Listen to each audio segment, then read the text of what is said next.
Hello friends, এটা কখনো তোমরা বানিয়েছো? আরে কি বানাচ্ছি বলো তো? ক্যাপসিকাম আর পনির আর টক দই দিয়ে।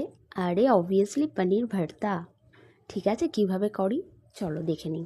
প্রথমে পনিরটাকে গ্রেট করে নিলাম। আমি এখানে দুটো পনির নিয়েছিলাম। ফার্স্ট পনিরটাকে গ্রেট করে নিলাম, সাথে যে পেঁয়াজ নিয়েছি সেটাকেও আমরা ভালো করে মিহি করে নিয়েছি। তোমরা তোমাদের মতন বড় করে দিতে পারো।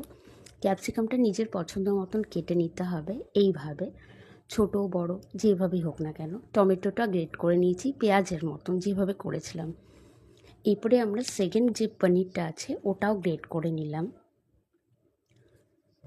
তারপরে আদা, লঙ্কার গুঁড়ো, হলুদ গুঁড়ো, জিরে ধনে গুঁড়ো, টক দই আর গরম মশলার গুঁড়ো, হিং দিয়ে ভালো করে মিক্স করে নিলাম একটা বাটিতে। তারপরে সাদা তেল দিয়ে, বাটার দিয়ে, গোটা জিরে আর শুকনো লঙ্কা ফোড়ন দিয়ে, তার সাথে পেঁয়াজ কুচিটা একটু নরম করে